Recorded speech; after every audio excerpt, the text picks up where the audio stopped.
पेड़ लगाओ जीवन पाओ, पेड़ हमारे लिए जीवन है, ये अभियान चलाया जा रहा है पूरी दुनिया में और पूरे देश में। लेकिन दिल्ली के अंदर यहाँ के एलजी महोदय दिल्ली को बर्बाद करने के लिए बिठाए गए हैं, उन वृक्षों को खत्म करने के लिए लगे हुए हैं जिनसे कहा जाता है कि लोगों को जीवन मिले।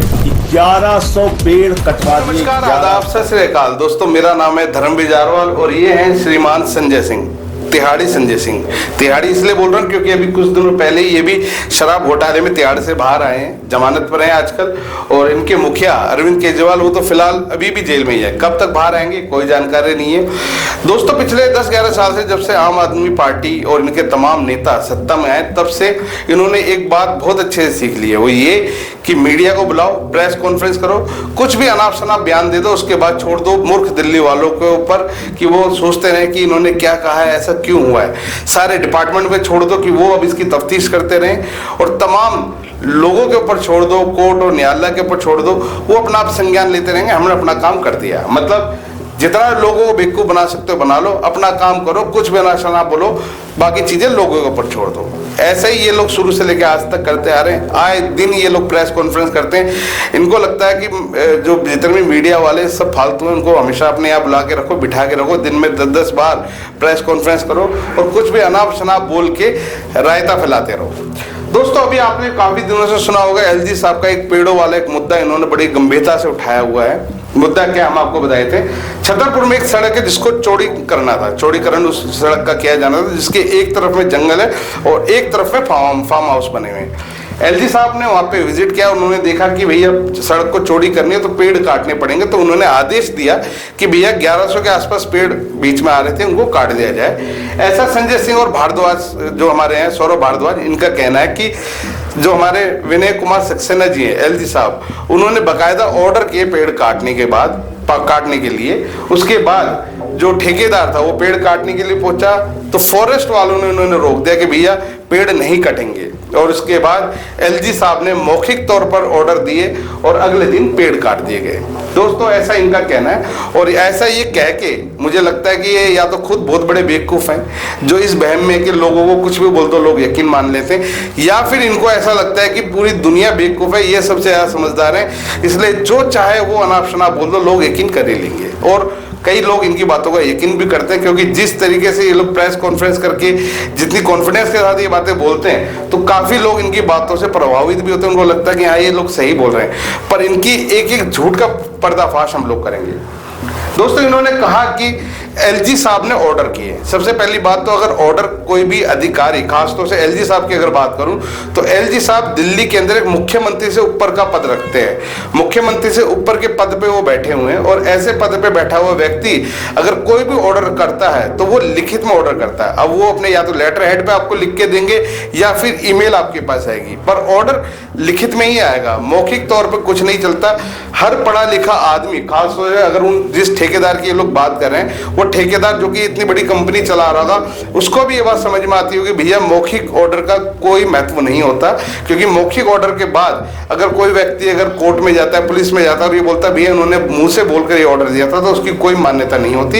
ये हर व्यक्ति जानता है। मेरे ख्याल से आज के टाइम में 4वीं-5वीं क्लास में पढ़ने वाला बच्चा भी ये बात जानता है कि मौखिक दिए हुए ऑर्डर का कोई महत्व नहीं होता।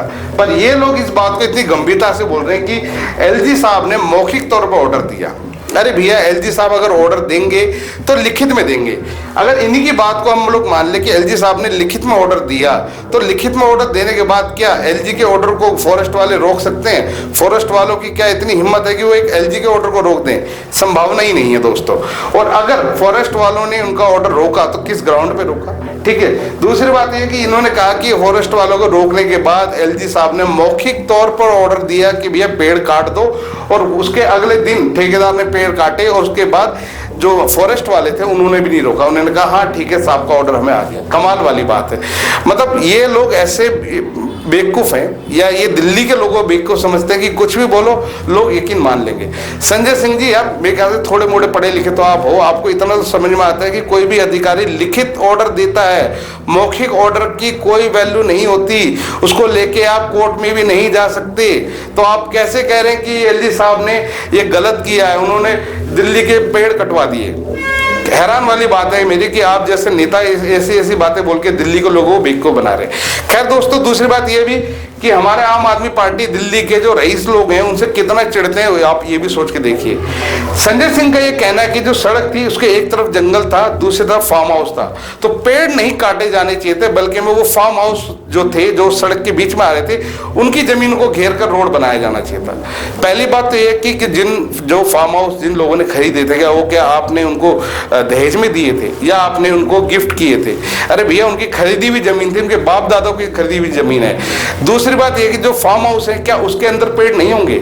हर फार्म हाउस के अंदर वहां पे खूब भर भर के पेड़ हैं। तो जब उन फार्म हाउस की जमीन को आप एक्वायर करोगे तो उनके पेड़ों को छोड़ दोगे, उनके पेड़ों को नहीं काटोगे। अरे जब पेड़ ही काटने तो इधर के कटें, फार्म हाउस के कटें या जंगल के कटें, पेड़ तो फिर भी कटेंगे। पर आप ये चाहते हैं ये नहीं, इस पे राजनीति हो, सड़क के पेड़ ना कटे, जंगल के पेड़ ना कटे, फार्म हाउस के पेड़ कटिए हैं, वो बढ़िया है, उसमें कोई दिक्कत नहीं है। तो ये दोगला रवैया जो है वो आम आदमी पार्टी के नेताओं का दोस्तों। और दूसरी बात, जहां ये लोग कहते हैं कि भैया जो वो रिज एरिया है जहां पे इतने सारे जंगल है, इतने सारे पेड़ हैं, उनको काट दिया गया, दिल्ली के वो फेफड़े हैं, तो मुझे ये बताओ, आम आदमी पार्टी के तमाम नेताओं, अरविंद केजरीवाल, संजय सिंह, आप लोगों ने पिछले 10 साल के अंदर, 11 साल के अंदर दिल्ली के पोल्यूशन को खत्म करने के लिए क्या किया है? आप लोगों ने लाखों की तादाद में पेड़ लगाए थे, कहाँ है वो पेड़? मुझे दिखाओ, एक भी पेड़ क्या उनमें से बड़ा हुआ? कौन सी वो जगह है जहां पे आपने वो पेड़ लगाए थे? हमारी वीडियो आप लोग देखते हैं, हमें अच्छे से पता है। अगर देख रहे हो तो हमें वो लोकेशन भेजो जहां आपने पेड़ लगाए थे। उन पेड़ों का आज क्या हाल है? लाखों की तादाद में आपने वो पेड़ लगाए, तो पेड़ आज के समय में कहाँ है? उसमें से कितने पेड़ बड़े हुए हैं? इसकी जानकारी जरूर दें। मुझे ना दें बेशक कोई बात नहीं, पर दिल्ली वालों को इस बात की जानकारी जरूर दें, कहाँ है वो लाखों के पेड़? और क्यों दिल्ली के स्मोक टावर बंद पड़े जो करोड़ों रुपए की लागत से आप लोगों ने बनाए थे? दिल्ली की जनता के खून पसीने के पैसा को आपने इन स्मोक टावर में बर्बाद किया। आज वो स्मोक टावर पूरी तरीके से बंद है और आज बात कर रहे हो आप दिल्ली के फेफड़ों की। दिल्ली का एक एक आदमी आज के टाइम में कैंसर से पीड़ित है। दिल्ली में कैंसर इतनी बुरी तरीके से बढ़ता जा रहा है, हर आदमी इसके चक्कर में परेशान है। और आप लोगों को सिर्फ अपनी राजनीति आती है। शर्म आनी चाहिए आप जैसे नेताओं को, जो अपनी राजनीति के चलते लोगों की जिंदगी के साथ खेल रहे हो। खैर दोस्तों, इस तरह की तमाम जानकारी लेके हम आपके सामने आते रहेंगे। वीडियो कैसी लगे हमें शेयर करके जरूर बताएं, कमेंट्स करके जरूर बताएं। वीडियो सही लगी तो इसको शेयर करना बिल्कुल ना भूलें। आम आदमी पार्टी से जुड़े हुए तमाम जो झूठ हैं उनके पर्दाफाश हम लोग इसी तरह करते रहेंगे। बस एक ही दरख्वास्त है कि हमारे साथ बने रहे। धन्यवाद।